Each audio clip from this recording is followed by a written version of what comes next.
in the chat so we actually can see who attended this session. And so this the recording is going to be available for you to review later if you need to see something. So it's going to be a resource in our website. So with that said, I would like to welcome Marcel Flores. He's going to be reading the land acknowledgement for you guys this morning. Marcel? Good morning. Good morning. Buenos dias. Dobar utra. Thank you, Luis. Land acknowledgement.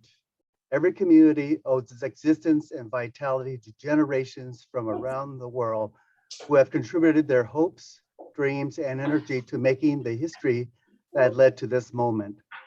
Some were brought here against their will.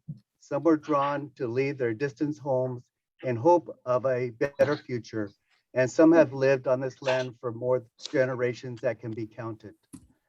Truth and reconciliation are critical to mutual respect and connection across all barriers of heritage and difference. We begin this effort to acknowledge what has been buried by honoring the truth. We are gathering on ancestral and occupied lands of the 9 federally recognized Indian tribes in the state of Oregon. Burns Paiute tribe, the Confederated Tribes of Coos, Lower Umpqua, and Siuslaw Indians, Coquille tribe, Cow Creek Band of Umpqua Tribe of Indians, Confederated Tribes of the Grand Ronde Community of Oregon, the Klamath tribes, the Confederated Tribes of Siletz, the Confederated Tribes of the Umatilla Indian Reservation, the Confederated Tribes of the Warm Springs Indian Reservations, and many more who may call this place home. We pay respects to the elders past, present, and future. Please take a moment to consider the many legacies of violence, displacement, migration, and settlement that bring us together here today. Thank you.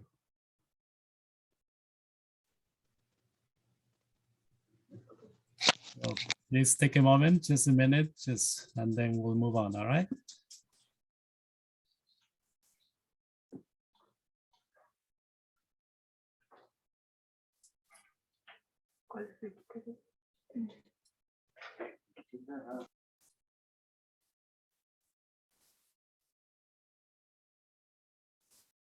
I'm going to stop sharing. Right.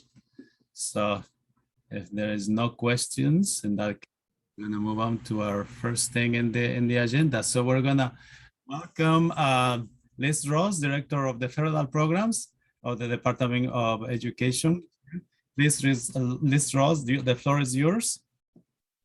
Good morning. Buenos dias. Thank you. I hope that everyone is doing well and is having a great start to the school year. My name is Liz Ross. I'm the Director of Federal Programs at the Oregon Department of Education, and I oversee this wonderful program for migrant education. And I just wanted to start by saying that it goes without saying that that last year and the year before and this year are like no other. And in many ways, this year is harder. And as we close out the first quarter of the school year, I want to acknowledge just how much you are holding. ODE also acknowledges the many tribes and bands who call Oregon their ancestral territory and honor the ongoing relationship between the land, plants, animals, and people indigenous to this place we now call Oregon. This is part of implementing the land acknowledgement, which is to respect those whose relationships to the land precede ours. This is the land acknowledgement that was shared, and I believe in your program. ODE also has our education equity statement, which notes that education equity is the equitable implementation of policy, practices, procedures, and legislation that translates into resource allocation, education rigor, and opportunities for historically and currently marginalized youth, students, and families, including civil rights protected classes. This means the restructuring of and dismantling of systems and institutions that create the dichotomy of beneficiaries and the oppressed and marginalized. It is important for us that we acknowledge both of those, and it is also important to us that we acknowledge, again, how much everyone is holding. We are in unprecedented times, And as I shared earlier, we may be tired, we may be energized, and we may be needing a break. We may be thankful to be at home and also very tired of being on Zoom. I know many of us want to be in person. We may also be excited to have a new start to the year and a new beginning.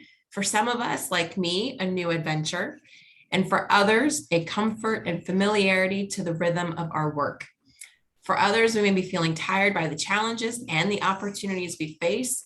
And all of these things are true and important to name, to hold, and to recognize. Shifts happen daily, and rapid change is a part of our landscape. We are constantly pivoting from one realm to another, answering the calls of our regions and our families, but we continue to keep students at the center, and we serve as models of care and respect for each other. And that is something that I have observed and continue to be humbled by as I work with the migrant education community. And as I reflect on the work that we've accomplished thus far, I think about how we have adapted the services to meet the strengths and needs of our community. This year, we offered many supports. Summer school that offered culturally relevant curriculum that celebrated and embraced the many gifts that our students have and the diverse backgrounds that they bring. We have bought and distributed books that engage and teach us about different cultures, and we have more books coming. We're very excited to be distributing those. We also had new initiatives exploring partnerships with our CTE partners that bring innovative ideas to how we farm and conduct agriculture. It is important to us that we continue to hear what you are doing and how you are serving your regions and your families. Please share with us what you are excited about and what you are learning and yearning to do. It is also important to us that you are safe, that you are healthy, that you are seen, and that you are embraced in your community. We know at ODE that it is not enough for us to continue with the status quo. We recognize that things must change. The world has changed in the last 18 months. And while we do what we do best, which is adapt and pivot to meet our changing environment, there are other ways in which we at ODE are hearing a growing call for action to provide new and better services for our students and our families. Specifically, a growing call to ensure that the resources provided are culturally responsive and embrace the diverse backgrounds of our families, that our teachers and our curriculum celebrate and honor the languages we speak, the experiences we bring, and share the gifts that each of us contribute to our communities. We're hearing a call to action that asks us to look at the data elements we're collecting, to understand why we're collecting them, and to ensure that all the data is being used to improve our program, whether this is at the pre-K level, at K-12, or information to ensure that our students remain in school and do not drop out. All of the data is important so long as it is used. And that any barrier to collecting and analyzing this data is a barrier to our ability to do what we do best, serve our students and our families, and it must be fixed. We're also hearing a call to action to strengthen how we are identifying and recruiting our students into the program and ensure that resources are being used for our migrant families. And lastly, we're hearing a call to action to ensure that the services we provide are robust, are responsive, and empower our communities to provide the top-notch services we know that we can provide.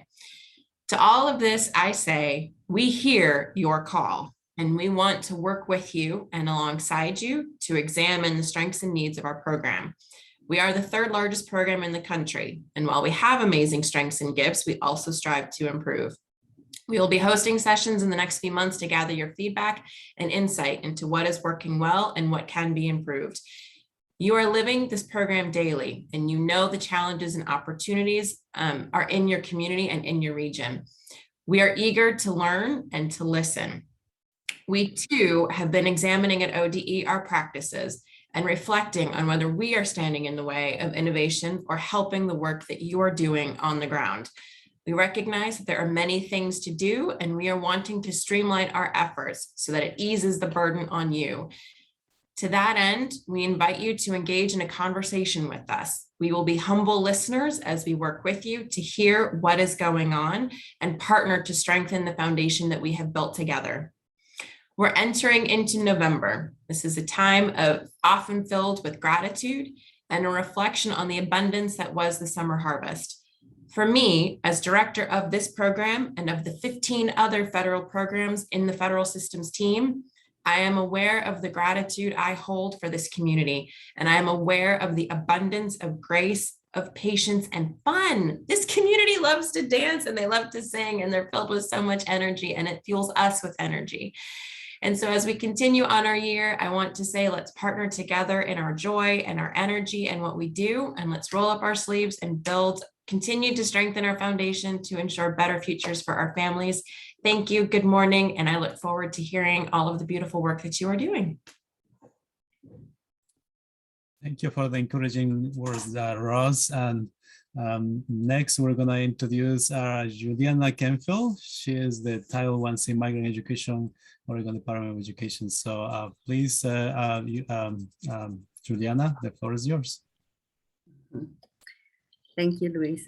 Gracias, Liz, también. Buenos días a todos. Un chao. Good morning, everyone. Highly Education Migrante Niskata. Juliana Sutimi, Kunanka, Educación Migrante, Niskapaj Ashani. Pampachao y Panaturaikuna, Pisi Pisiliata Runasimipi, Quechua Rimashani. Hi, everyone. This is Juliana. You heard Quechua language, one of the languages from Latin America. I am happy to be working with you all as the new Oregon State Director of Migrant Education. Hoy nos reunimos, aunque en un espacio virtual, ¿verdad? En un geoespacio de territorios y gentes que desde el sur, el norte, este y oeste han convivido con los escenarios socioecológicos de Oregon. En Educación Migrante, we're gathering on the land of the diverse Native American peoples whose relationship with this land continues to this day. Sin embargo, más allá de reconocer los territorios y pronunciar los nombres de la gente originaria diversa de Oregon, we want to acknowledge and also learn from the current struggles and projects of Native communities in Oregon.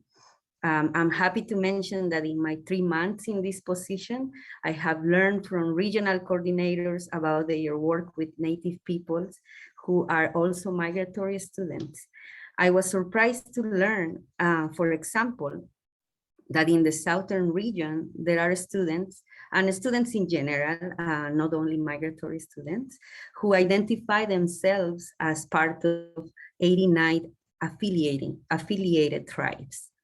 I have also learned about the increase of Native communities in our migrant programs who come from Guatemala and Mexico, and how regions have been reaching out to organizations to serve these multilingual families. Indeed, Native communities in our Native communities have been historically associated with migratory movements and agricultural endeavors, trabajando, ¿no? Y relacionándose con la tierra, Pachamama. Please continue sharing with us at ODE about how you are approaching the diverse students you serve in Oregon, as we are committed to supporting initiatives towards equity in education. Por favor, continúa compartiendo conmigo sobre las innovadoras prácticas en tus programas de educación migrante que involucran alianzas con pueblos nativoamericanos. Haznos un paréntesis cada vez que puedas sobre tus prácticas comprometidas con la equidad en la educación.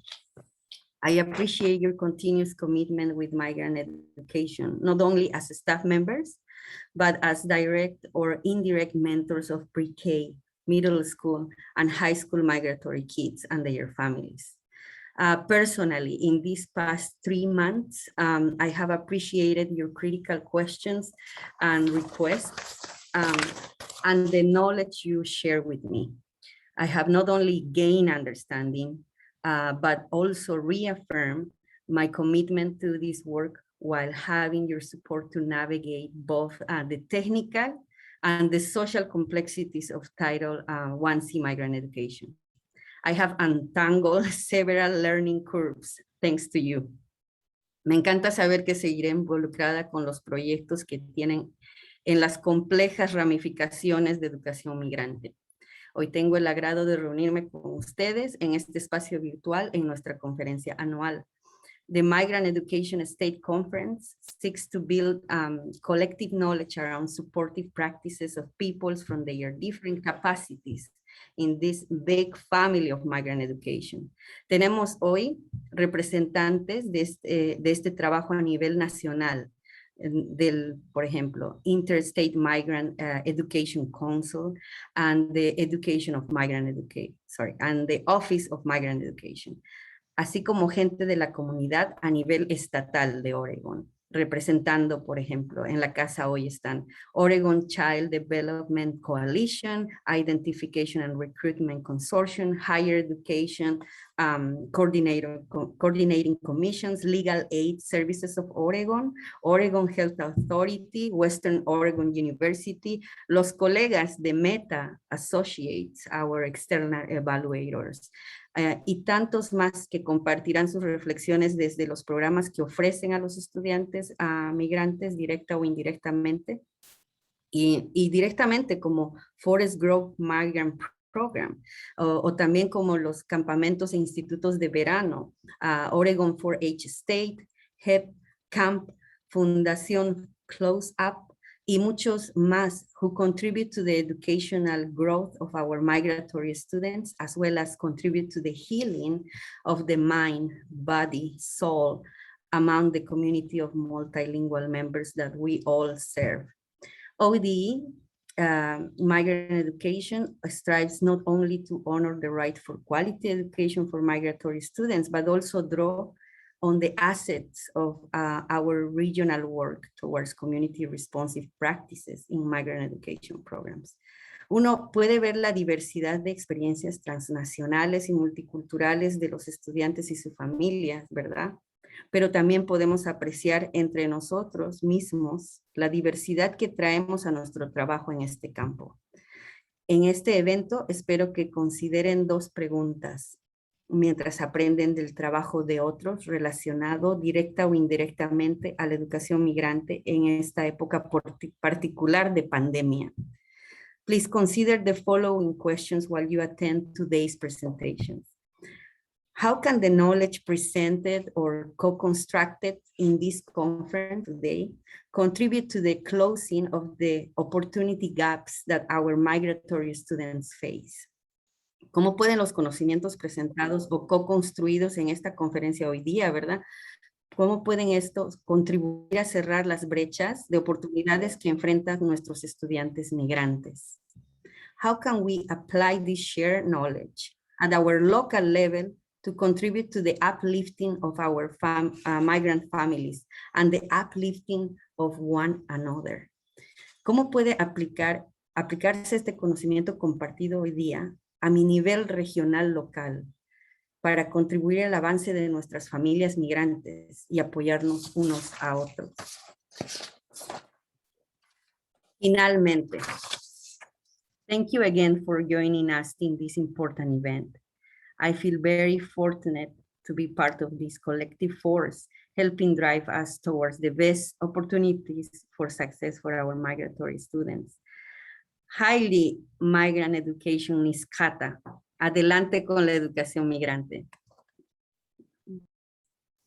Thank you, Juliana, for the wonderful words. And let's continue on. Now we have Tara Ramsey from the Office of Migrant Education. She's going to be taking the floor. Tara, the floor is yours.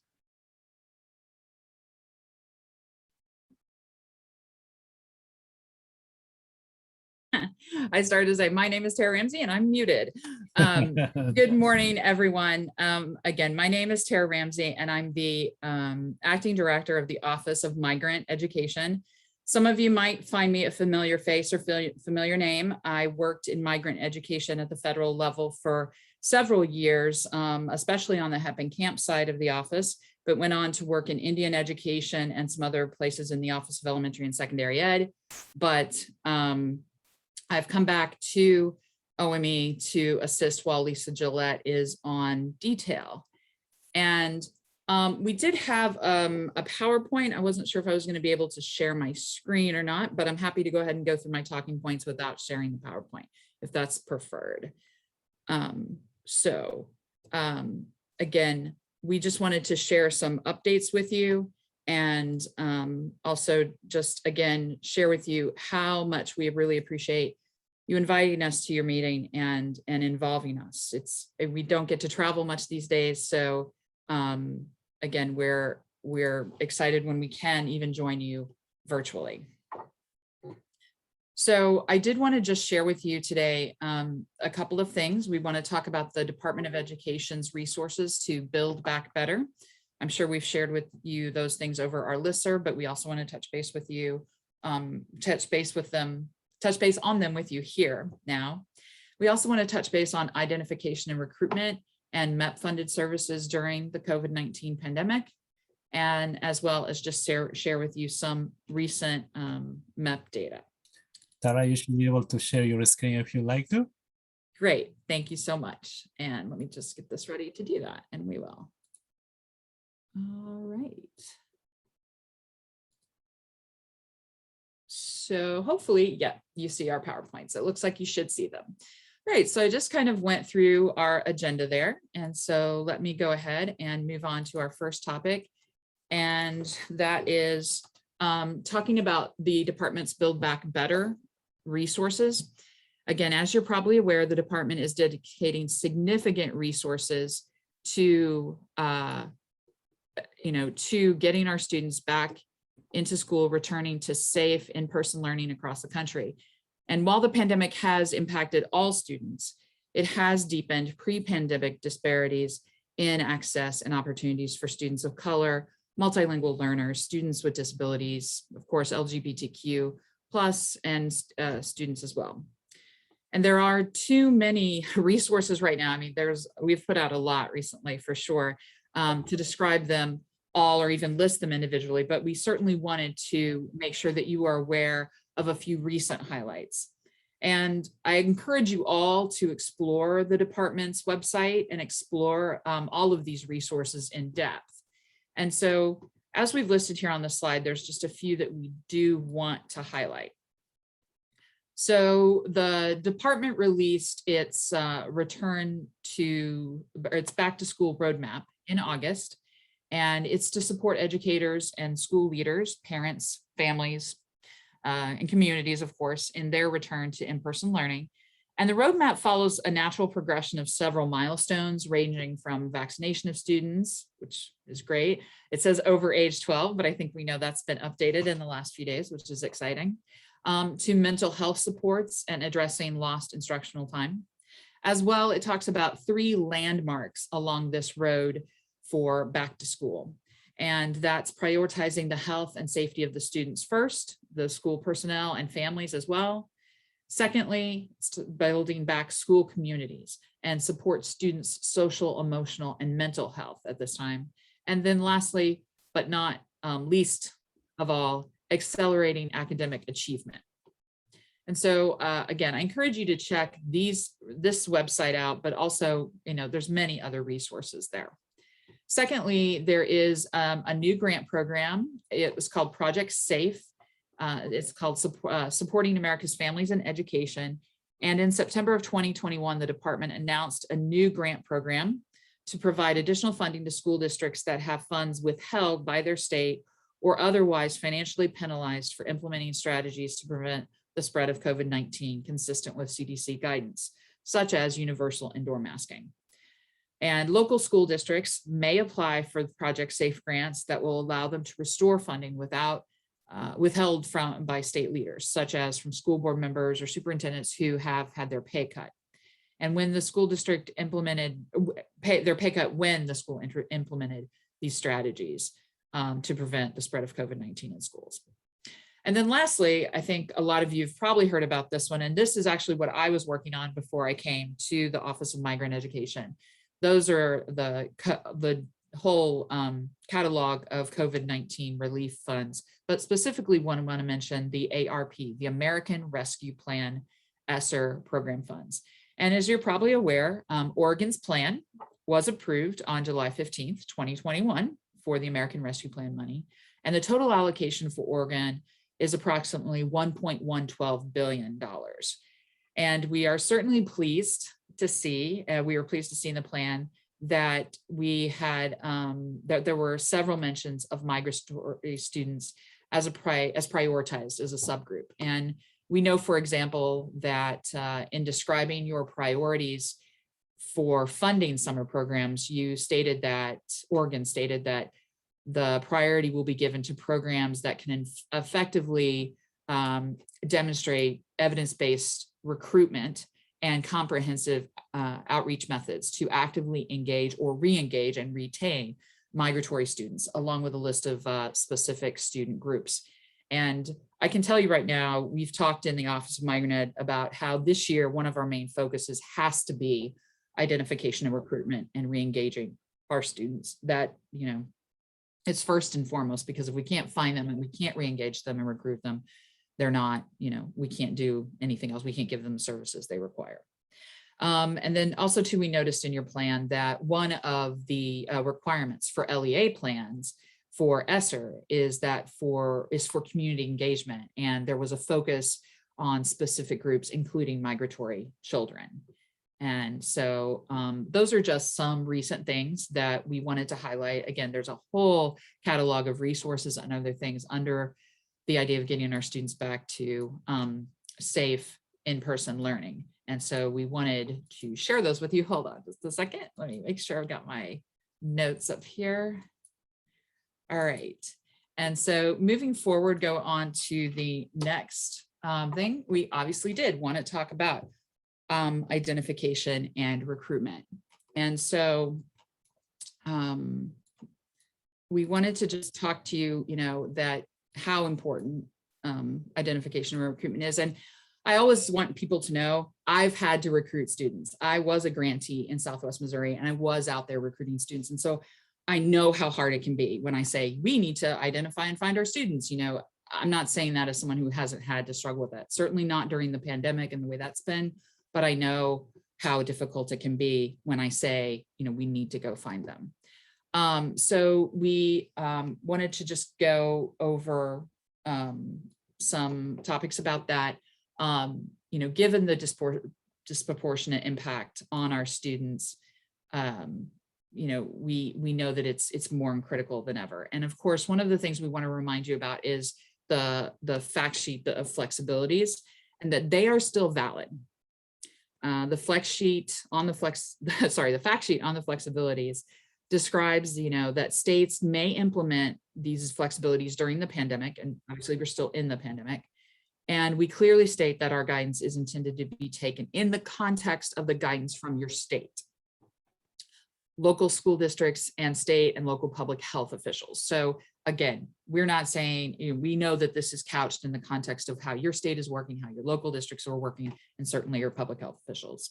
The May 2020 guidance that allows for the approval of COEs without interviewee signature is based on the understanding that recruitment interviews are being conducted remotely. Now, we know that that might not be exactly true. The pandemic, of course, is ongoing, but we have come a long way since that was published. And it's important that MEP recruitment still, you know, is practiced, and that we know it's evolving and it's changing, and it may be okay to do it one way one day, but not the next day or the next week or the next month. And so while remote interviews and re-interviews are still allowable, there might be some areas of your state where it is considered safe to, you know, resume some forms of in-person recruitment with appropriate health precautions in place as needed. But we still want to let you know that those flexibilities are still there. As well, considering the value of in-person interactions to this type of work that recruiters do, you know, you should encourage recruiters to begin transitioning back, or when they can transition to in-person recruitment activities, of course, when and where it is safe to do so, or at the very least, develop plans to do so that you're ready to enact them when you can. And then given how long many of us have been working in the virtual environment or remote environment, it of course might be helpful to your staff to think about phases, you know, rather than moving 100% to remote interviews or 100% to in-person. And I think we all know right now that there may not be 100% anything, you know, you might be able to do, you know, in person for a while, but then there's, you know, an outbreak or something like that. So we realize, you know, it might not be all one or the other. And so moving on, we did want to just talk about some of our MEP funded services during the pandemic. And so if we can, there we go, get my talking points here. So, so just as we expect ID&R practices to evolve in the changing environment, of course, we do expect that other MEP funded services will evolve based on changing needs with migratory children. The educational needs of migratory children, like all children, have changed during this time, and especially dramatically over the past year and a half. And with the widespread closures of schools last spring, and more recently with schools reopening for in-person instruction, you know, we continue to be in, as I've been saying, we're in a stay tuned kind of world, because we are. And so, we want to recognize that another key factor that drives change in the MEP funded service is the availability of other funds and other resources that can be used to address the needs of migratory children. And of course, we just mentioned a prime example of that, the American Rescue Plan funds, and also the other ESSER funds, possibly GEAR funds, depending on what your state is doing with those. And so in addition to federal funds, there are also a significant influx of state funds dedicated to learning loss and specifically summer programs. So we know that Oregon state legislature passed a funding bill earlier this year that dedicated almost $200 million in state funds for grants to school districts and education service districts for summer learning programs, enrichment programs, and wraparound childcare provided this past summer. And so we just, remembering that those other funds are there as well. It's essential to keep in mind that the supplemental nature has not changed about our program. MEP funds may not be used to provide services to migratory children that are available to migratory children from other funding sources. I mean, I think that's something anybody who works in migrant knows, but it never hurts to repeat, especially given this time with the influx of other funds. And so migrant children must be considered for other available service on the same basis as other children, and certainly before you're looking at using MEP funds. And so on the following slides, I'm actually going to share on the following slides, I'm going to share just a few questions that I encourage you to consider when you're planning for your MEP funded services. So let's take a look at some of these questions. So the first one, of course, is about, the planning MEP funded services, is determine what other services are already available or are available to address the identified needs of migratory children. And MEP programs and projects should gather the information necessary to determine whether those other services are likely to address the identified needs of migratory children in the MEP service area. And if so, coordinate with those programs to facilitate access for migratory children. I think the point we raised here is remembering that you're trying to address those identified needs. And so connecting them to other services is great, but you also want to go back to the identified needs of your migratory children. So in number 2, if the other services do not sufficiently address the identified needs of migratory children, the MEP may be able to modify or add to, I think that's a good thing to remember, those services to help ensure migratory children's needs are addressed. Again, I think we sometimes think you have to recreate or something, but no, you can also add to. So if an LEA is providing a program using other federal or non-federal funds, and that program is available to migratory children, the MEP may not offer a separate equivalent program during the same hours or in the same format for migratory children using MEP funds. But MEP staff should consider and be aware of any mandatory attendance policies, of course, for that program. And although there is no federal requirement for participation in summer school, states and other districts may have established such requirements. So that's kind of the scenario, that there is this program and there's maybe some significant requirements. But a few examples of how MEP might be used in a supplemental way in this case. For example, if the capacity has been reached in the LEA summer program, MEP funds could be used to provide additional funding to increase the capacity of the program to serve additional migratory children. MEP funds could be used to provide services to help the migratory children access or benefit from the LEA summer program. And again, when I say summer program, right, this could be any service. We're just using summer program as an example. So as I said, MEP funds could be used to provide services that help migratory access or benefit from the LEA's summer school program that are not otherwise provided by the LEA. For example, instructional services such as after-hours tutoring or support services such as transportation. And I'm sorry, I think that's coming up on my main screen. Let me get that out of there. All right, so another example might be that MEP funds may be used to provide instructional services to migratory children during the hours that differ from the LEA's program, if such modifications would better address the unique educational needs of the migratory child and enable migratory children to participate. So for example, to be specific, if the LEA, say summer school, is only available in the morning hours and migratory children are not able to participate and are not required by the LEA to participate due to factors such as being, only having one source of childcare for younger siblings, something like that. MEP funds may be used to provide, those services in a different way so that those children can access it. MEP funds may also be used to provide those services that are not offered by other programs. And I think you guys know that, but such as Coding Camp or Summer Leadership Academy, provided those are offered on a schedule that does not conflict with other programs available to migrant children, such as LEA summer school programs.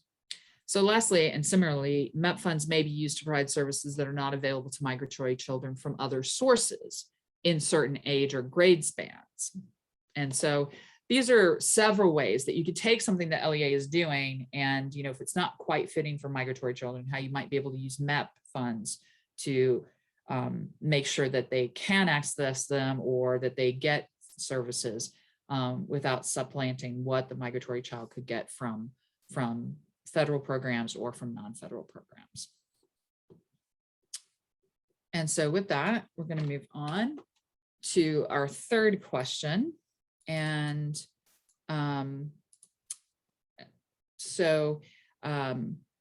in this one, we're taking a look at how the MEP funds can be used for the unique needs of migratory that aren't direct services. And I think that could be, often I feel like that's where MEP can help out the most. Of course, some of the ideas here are updated needs assessments, updated program evaluation. Even though these are program level things, they still help you best, serve migratory students. Improvements to migratory student records, transfer procedures and systems, and then of course, innovative approaches to engaging migratory parents. And I think you all know that we have consortium incentive grants around those topics. So considering the increased availability of all these other funds and the amounts of all these other funds, the historic amounts,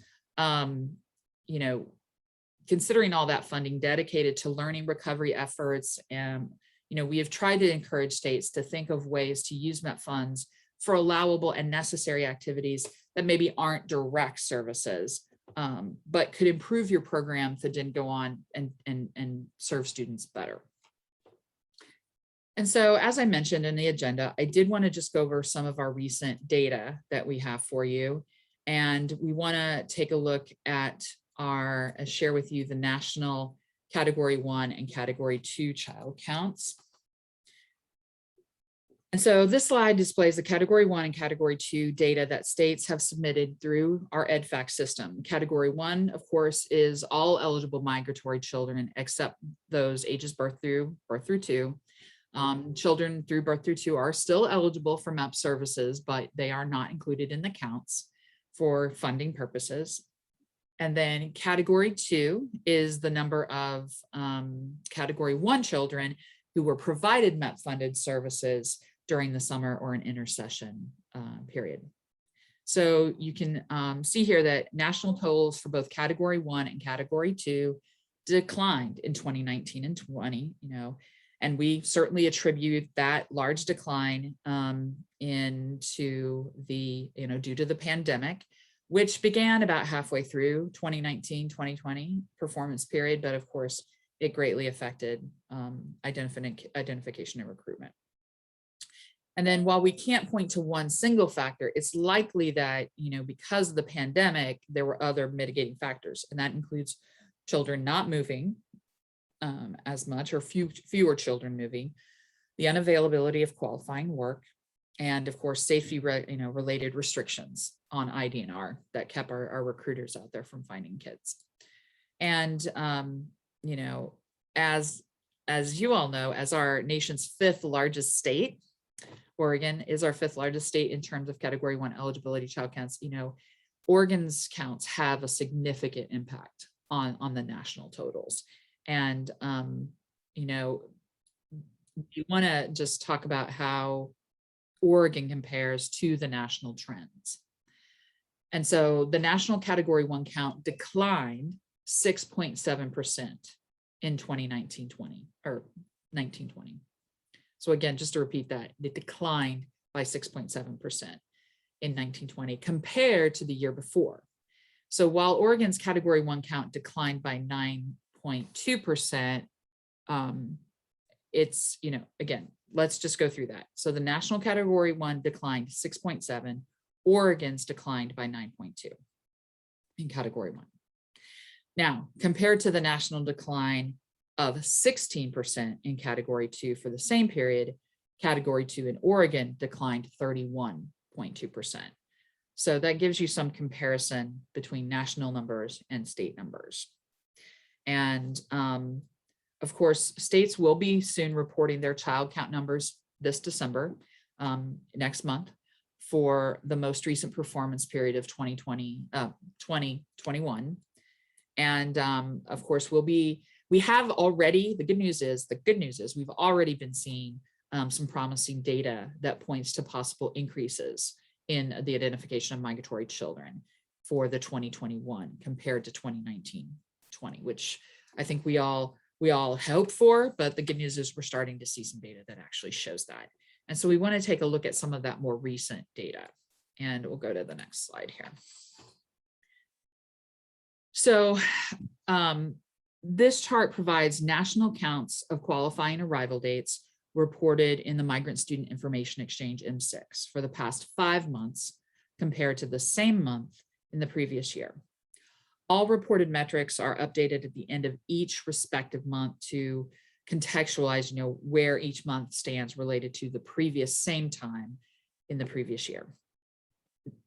So for example, August 2021 data was pulled the first week of September 2021, and then August 2020 data was pulled around the same time in 2020.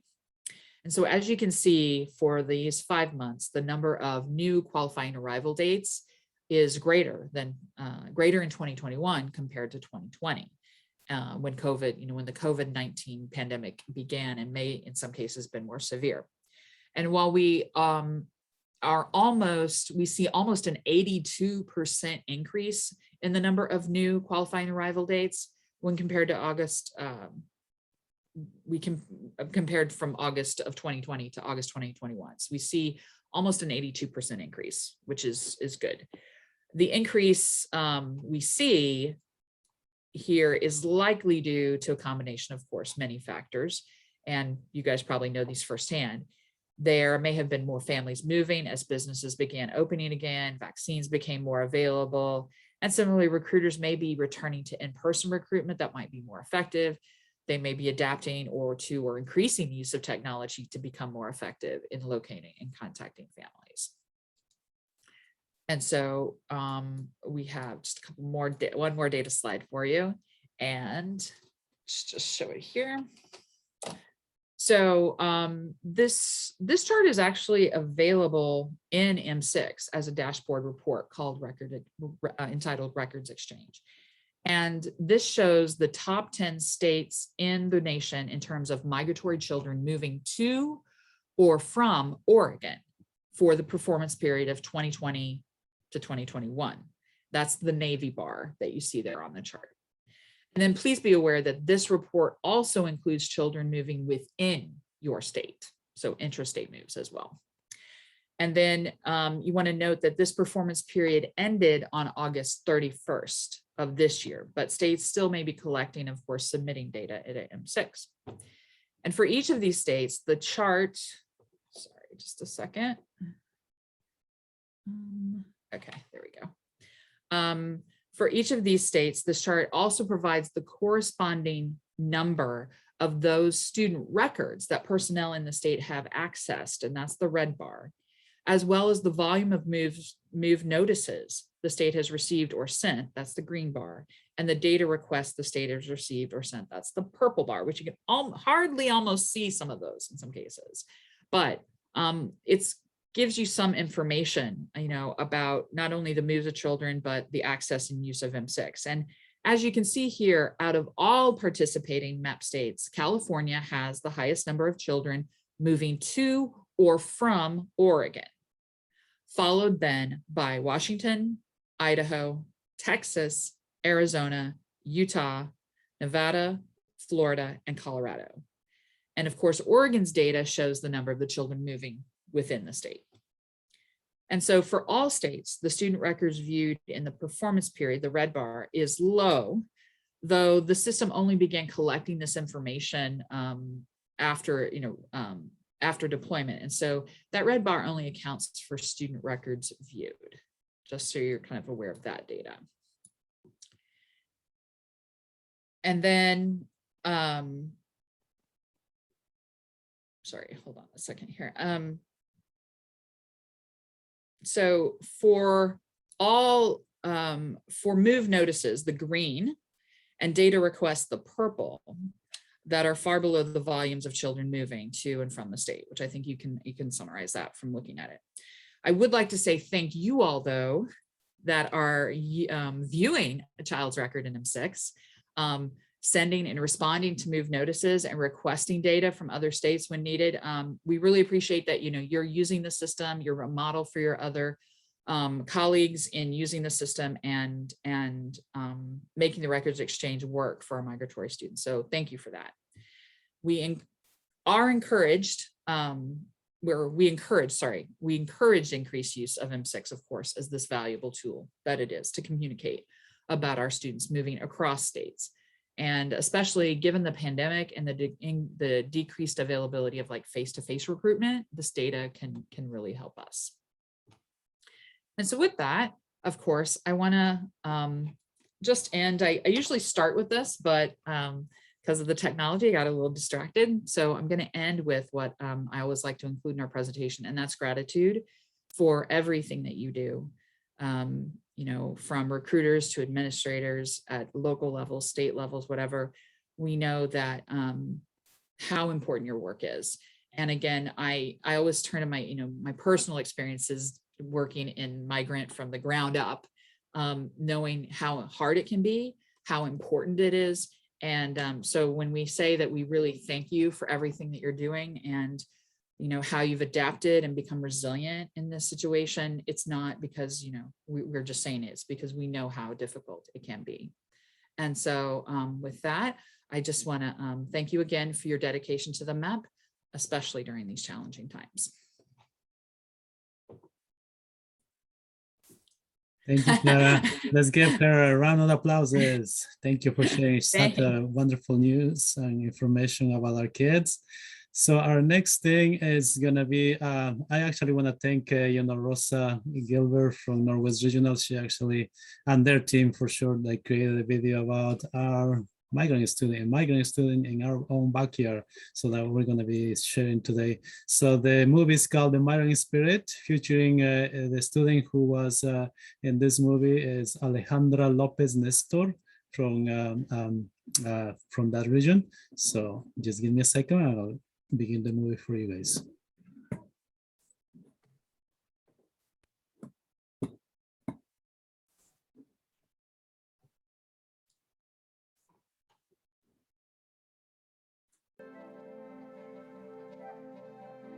As the daughter Can you guys hear the sound or no? of immigrants, it's really isolating, by itself. For example, there's a language barrier. Yes. Also, because my parents are immigrants, Yes. they didn't have the opportunity to go to school or finish school. My dad only got to 2nd grade and my mom got to around 3rd grade. There's that barrier there that you can't really do any other job besides labor jobs, and that's all there is, and that's all you have, basically. I feel like I'm not explaining this well. My parents kind of just sent me off to school. It was isolating a bit, not knowing English and having to learn a lot of things on your own. I had no one to help me with homework, as like a lot of people would say, go to your parents for help in homework sometimes. No, it wasn't an option. I can't speak. It felt really lonely not having anyone to go to for that type of help. Growing up in Warrenton, it was a really predominantly white area. There weren't any kids that really looked like me. Maybe I only made friends with the few that did.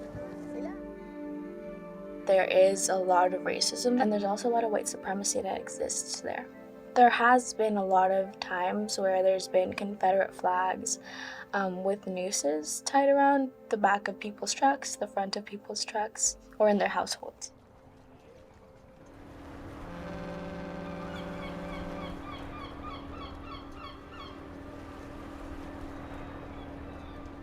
My name is Alejandra Lopez Nestor. I'm 17. I'm from the rural Oregon coast. I'm a rising senior at Warrenton High School. I am the daughter of immigrant parents, and I also come from a low-income household. I have a lot of aspiring goals that I'm trying to do, or like trying to achieve, and I'm motivated to do that. I think that my Hispanic culture is definitely part of my identity, but because of my environment and where I've been brought up, it had to be an identity that gets at least pushed to the side a little bit or a lot. My dad has worked over 10 years every single day, even on weekends. It would only take a few days to have breaks because we needed the money. My dad, I guess, it gets a bit cliche, but I would say he is very hardworking and humble. Mi nombre es Filadelfo López Lugo. Soy mexicano de Santa Rosa, un pueblo muy pequeño de ahí del estado de Oaxaca. Mi posición ahí es de filetero, filetear el pescado. 20 años llevo aquí en Astoria. You see all the hard work they did to follow, I guess, what is the American dream, but that's when you see that there are so many injustices, so many inequities, that the American dream isn't true or it isn't real. It's not achievable for everyone. Mi nombre es Oralia Leticia Néstor, mamá de Alejandra López. Yo soy de Guatemala. Yo trabajo en un hotel. So I first got into Taekwondo after watching a lot of movies with my dad about Bruce Lee, Jackie Chan. The martial arts skills were incredible. So I was like, I kind of want to be like them. I want to do that too. When I went into it, I was really shy. I did not want to talk to anyone. But through going and through kind of learning the 5 tenets of Taekwondo, but also having a community there that was predominantly Hispanic, you're able to kind of have a sense of identity. Everyone there was just so encouraging of each other, and when we had competitions, we would always cheer each other on. It was just like a different world. Yo salí de la casa de mis padres a la edad de 13 años para trabajar y apoyar a mis padres también. Y me fui a otros estados en México a trabajar. Les estuve ayudando porque nosotros pues no teníamos. One of the things that motivates me to get to college and pursue a higher education is my parents. My parents work countless hours, and it's a lot of hard work, especially having labor jobs at an older age, and also having or struggling with your health too. So all of that combined, you see it, and I guess someone in my position would just want to say thank you so much for everything that you've done, but I want to do that, but I don't just want to say it in words. In words, it seems very simple to me to just say thank you. I would rather show them with my success.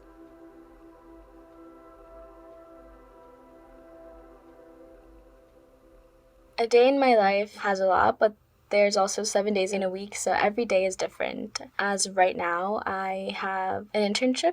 I'm the administrative assistant in community development for Clatsop County, but that's also part of a program called Clatsop Works, which connects students to real-life experience. I'm also taking 15 credits at our local community college. I also am part of Civics Unplugged, which works to empower young people, and I'm a steering committee member. Yo me levanto a las 5 de la mañana. Y a esa hora aún está despierta, le digo, es demasiado. Dice, si no hago esto, dice, no voy a ir a un colegio. My response to adversity was to do better. You're kind of upset about something or you're just not really feeling it. You have to sort of get over it, which isn't the best thing to do. But you don't have the luxury of just maybe taking a few days off. Que siga luchando, que siga subiendo las nubes como está. The Migrant Education program has been absolutely essential for me and my family. It has been one of the best things that has been as a resource. Being able to have organizations that are solely there to help provide me and my family with what we need has been incredible. We all have different motivators of why we're doing a lot of the work that we are, but being able to share that work with the whole community and everyone being so supportive and having that place where you feel like you belong and you feel like you have a voice is a really good feeling. And that is a little bit of another turning point where I was like, okay, I'm able to do these things. I'm capable of leading a movement. I'm capable of supporting those communities. What else can I do after that? Que me emociona a mí a veces es cuando se perdió su perro, sí, que anduvo por toda Astoria repartiendo volantes para a ver si encontraba a su perro. Nunca salía, pero ese día anduvo, habló con la gente y anduvo por todas partes, preguntando por su perro. Y sí apareció el perro. Accessibility and equity are some really big things that I like to focus on, and it's still something that we struggle with. I want to be able to have political influence because with policy, you can actually change and shape the way that things work around the world. I'm also hoping to work more in the Oregon legislature, or if not in the Oregon legislature, at least lobby for different policies or do work surrounding policy, education, and youth engagement. I don't believe I'm self-made because I don't believe that anyone's self-made, but I think that with the support and with the community that I've been able to meet and the people that I've been able to meet, how supportive everyone is, I've been able to learn from every single person and truly be able to, I guess, be the best version that I am, or at least be the best that I can be at the moment. To my past self, I would say that be kind to yourself. Like, make sure to take self-care days, like mental health days. Make sure to actually think positively about yourself because you're doing fine. You won't believe the change that you're able to make, not only in your community, but also across the state or even beyond that. Cuando sufre uno, sufrimos todos. Cuando uno es feliz, todos somos felices.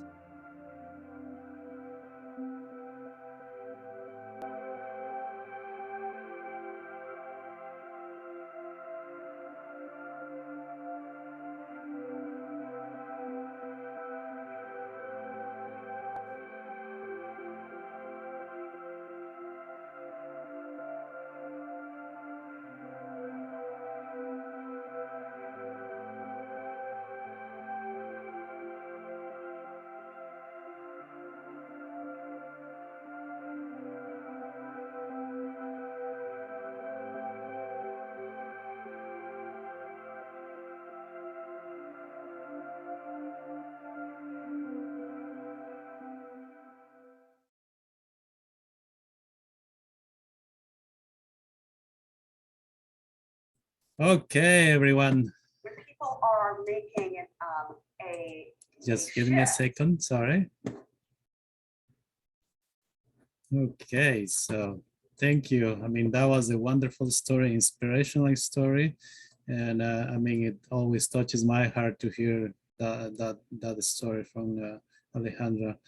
And as you say, take care of yourselves, take care, mental health, and also be positive. I think that's one theme I will actually have to be thinking about. Well, with further, actually, I have the next person in the agenda today. We have our keynote speaker, Dr. Maria Chavez Harrison. Dr. Maria Chavez Harrison, the floor is yours. Thank you. Muy buenos días. Buenos días a todos. Good morning. What a beautiful story, Alejandra. So inspiring. And yes, she noted, she is capable of creating a movement, as I believe we all are, movements and changes. And that's what the topic is for the discussion for the next 20 minutes. Luis, will you be sharing the PowerPoint, or do you want me to? You could actually share it. You have access to share your PowerPoint if that is helpful. I mean, otherwise I could share it from this side. Okay. All right. I have it right here.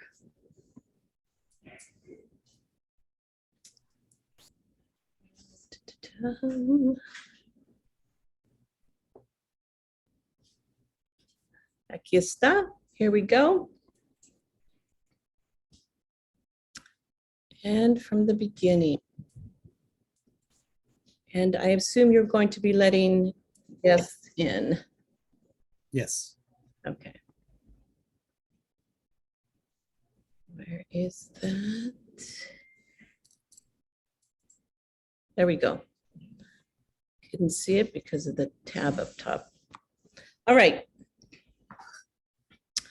Una historia muy bonita. Thank you, Alejandra, to you, your parents, to Rosa, Gilbert, and what we're going to be focusing on today is ourselves as migrant education professionals, colleagues around the state, creating change and change for equity, diversity, and inclusion in all its forms as what I call EDI practitioners. And I do believe that we are a force of change and that forces of change force change. Certainly, we know that in our day, education, that there's many, many inequities. We see that for migrant students. We've seen it for decades. So let's dive into what I've observed and the little I know about change and capacity for change amongst us. As a former EDI, or not EDI, as a former MEP coordinator for just about a year and a half, I've had the pleasure of engaging with many meetings with many of my colleagues. And now, thanks to Jay Hernandez, who is in that position, very capable, and congratulations to him. What I've noticed, lo que he visto of all of you migrant education professionals is a very, very powerful force, a force that I wonder if we recognize how powerful we can be in changing policies, procedures, protocols, things that sometimes get in the way for our migrant students to success. So I've seen you as EDI champions. And when I say EDI, I mean equity, diversity, and inclusion. I've seen this. I've seen you champion equity, diversity, and inclusion in many forms. And I see you all as EDI advocates and champions. I've been able to recognize the very high level of expertise you all hold. In your own way, bringing in your lived experiences, you have this capacity for creating and continuing to create change in our world of education. In Oregon, there is change needed. I've seen, probably we can add up 100 years plus of the experiences that you've all had in education. Imagine the power behind that, the years of experience and the expertise, your passion, the fact that I see leadership. And to me, leadership is learning. Learning is leadership. And there's no question about the commitment I've seen. I've noticed it. I've noticed it in the meetings we've had and interacting. Most importantly, also is the empathy. Empathy. Did you feel that empathy when Alejandra was telling her story? It just, we couldn't help but feel that story as being so real for so many migrant students and familias. And of course, critical to our work is what I've seen as the cultural connections that we all have amongst ourselves, with our familias, with the students we serve. It's a cultural intelligence unlike many, many people in the world of education have. And for that, I honor you and I respect that from each and every one of you. So what is the significance of the word force? And I intentionally use that word because I believe when we look at ourselves collectively, that we are a powerful force and a force for change. The word force itself means urgency, and there's no question that in education, there's an urgency for change. There's an urgency to speak up and to claim that changes need to be made. Systems need to be improved. Barriers need to be broken down. So there's an urgency for students like Alejandra. There's strength in the word force. The strength that comes from all the things that I noted when we first began. And then there's also this push for change. And change can be uncomfortable for many, but it actually adds insight and it adds energy, and it also can be highly effective. So if we look at ourselves, looking across the world of Zoom, what do we see? I would say we see leaders that have a sense of urgency, that have the strength, the knowledge, the push, and can be highly effective for change. These are the words that describe the word force. Influence, the influence that we each have in creating change that's necessary today, that's necessary now. Soundness, what does that mean in terms of force? It means that we have the sense of knowing, because of our experience working with migrant students, or perhaps coming from a migrant family ourselves, or perhaps currently having family members working as a migrant student or a family that is migrante, that works hard, that works long hours for their families. And if we think about education and the urgency for change and a force for change, it's very justifiable that we need to continue creating change, proposing change, envisioning change. Now, when I look at this, I was thinking of the many, many meetings that we've had in terms of having, I call them zombie meetings sometimes, because Zoom creates this mental fatigue in us where without being around each other, I thrive on being around people. Body language is important in my cultural sense. I miss that when I'm not around you physically, when I hear your voice differently through an electronic form. So the caution is for us to still be very, very, and continue to be very engaged, even though we're on Zoom meetings, and how we interact. And what I've observed is generally there's a few people who will give voice to a concern, to a need for change, to a need to create a revision of a protocol or a policy. But I also notice that oftentimes many of us might remain silent. Why is that? So this is what I'd like to focus on, because if we're going to create change, our voice needs to come in to this Zoom space. And I recognize the fact that in this time of day with COVID, that we're exhausted with Zoom. However, I encourage us all to remain engaged, actively engaged while we're on Zoom, and to use the icons and the hearts and the faces and things to encourage one another as we're discussing, or as a leader makes or takes a position to create or propose change. Think about, while we're in a Zoom meeting, what's our positionality on a matter that's brought forth? Let's say mi colega Luis Arias makes a proposal and we're on Zoom. Where's my positionality when he proposes that change? Many times in education, as you know and you've experienced, we need to disrupt the status quo. There is an imbalance, power dynamics, the demand for migrant families to acculturate, the expectation that many receive information the same way, the expectation that when we sent computers home because of having to learn in school, that everyone understood how to use those computers. So how did we disrupt that status quo, that assumption that everything that was already in a system worked for everyone? There were voices that were heard during Zoom meetings on what was needed, what we needed to change.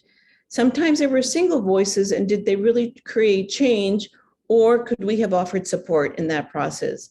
Whereas we know that a collaborative, collective effort or a force for change can help support the proposer of a change to a system, a framework for how we report information. So if there's anything we remember about today, is just to consider, what is your positionality when it comes to a proposed change? Are we silent or do we speak up? Collectively, what can we do? How are we engaging in that force for change? We know for a fact that, and you probably can imagine this, you're in a meeting and you're passionate about change and you propose it. You might put it in an email. It might be into a Google slide or an agenda. Is your voice engaged in the proposal for that change? Is it a time to remain silent? How do we contribute to the force, the lived experience, our professional years of experience, our knowledge? How do we support, let's say Luis makes that proposal. What's my role in supporting Luis's change, or even asking more about it? Tell me more about that, Luis. How can I support you in that? So that collectively we can shift from the status quo to where we want to be and where we need to be. Silence diminishes the force and the momentum needed for change to occur. I've seen it 20 plus years.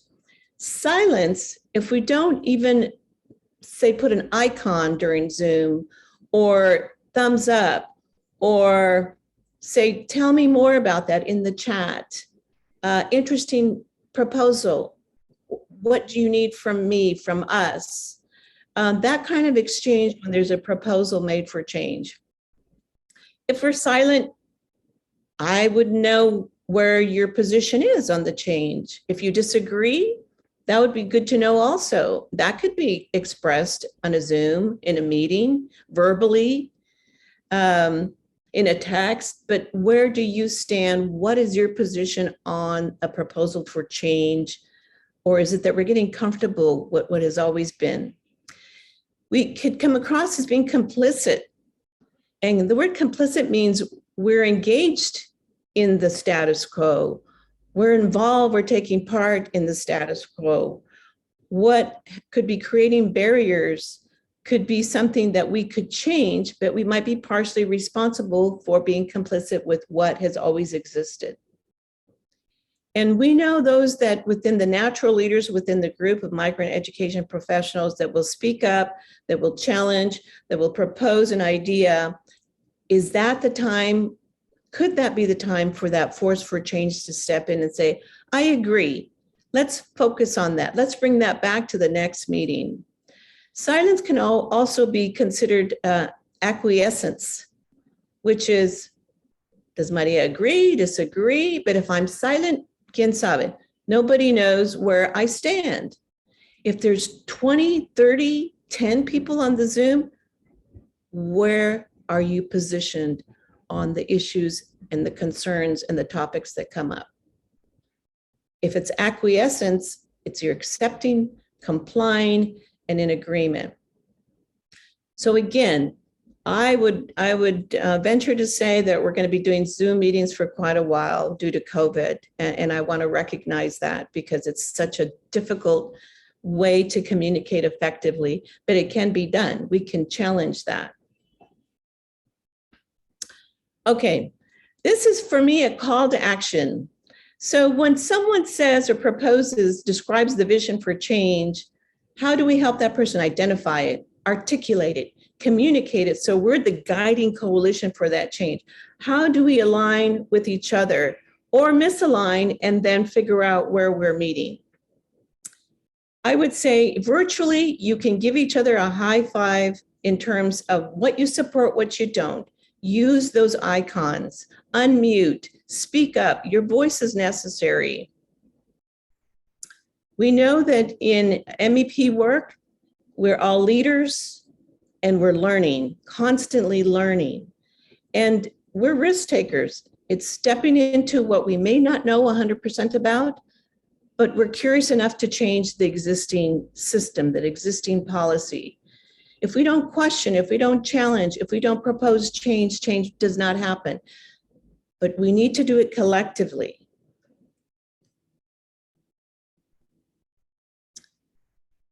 Okay, I'm going to address the powerful space in the middle quickly because I know I'm running out of time, but I want you to consider, well, Maria's here, Luis is here. We're never going to come to an agreement for a change, but I'm saying, que están en medio? What's in the middle? Let's take a look at that. There's a powerful word in Aztec, not what, language. For example, here's an example. If you think of Tsiku Ewa and Tlap Ani, which I'm probably mispronouncing, the first word means splinter. The second word means tear, which are distinctly different. But when you put them together, they mean birth. So think about that in terms of change. If we splinter what is and tear up what has existed for quite a while, might it give birth to something new, a new way of thinking about the way we think about it? Disfrazismo. When you think of the space in the middle, where it's right or wrong or yes or no, but what is the exploration in the middle which we need to pause and think about? It's the hidden dualities that within that yes, no, it's got to be this way, that way. Knowing and not knowing is that amazingly powerful integrative center, which if you unlock it, unveils that larger reality. But that means you have to pause and question what is. And once you unlock those polarities, that will also require that we surrender all belief systems that this is the way it's always been. This works, so why change it? It challenges our practices, and then we work to explore and are curious about those rough edges about, I'm not sure, I don't know if I want to change it. It's in this in-between, these frasismo space that we begin to uncover that larger truth that joins multiple ways of knowing and learning. Your voice is needed. Support and validate the natural leaders amongst us. There is an urgent need for Oregon's educational systems to become equitable, diverse, and inclusive. That's the call to action. Thank you for joining us today. Un placer, and we will see you tomorrow. Thank you, Liz. Thank you, Dr. Maria, for sharing those wonderful words and the presentation for Take on Action. So as Dr. Maria said, we have to be the agents of change. We have to take part on that change. I think those are the words that actually summarize what she actually talked about. With that said, I mean, we are at 9:38, so we have about 10 minutes for a break. So before you go, I mean, I would like to actually share the links and the break in the chat, so you can actually come back to the rooms that you want. But if you actually feel like you're comfortable and you can just join the sessions by clicking on the agenda, then you're free to come back at 9:50. So that's when the first session begins.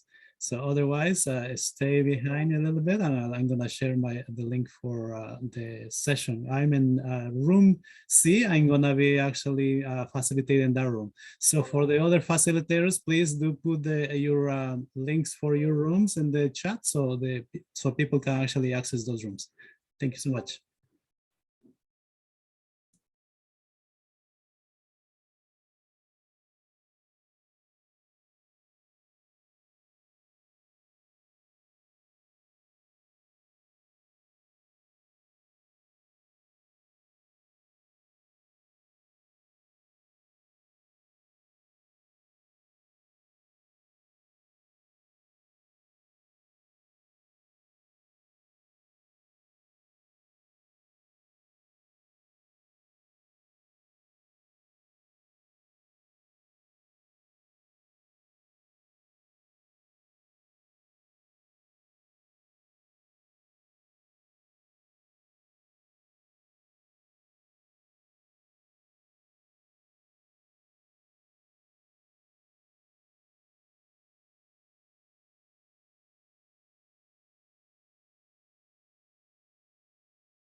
Luis, I think you're muted. So if you're talking to the audience at large. Sorry, I'll say it's 9:40 a.m.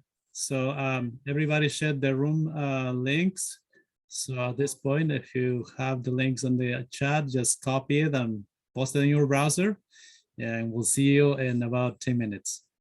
All right, and this session is gonna end for purposes that this is gonna be, so that it records to the cloud. So I'm gonna close it in about 2 minutes. So I'll see you in room C if you're gonna be joining the room C. Otherwise, I'll see you at the closing session. Thank you.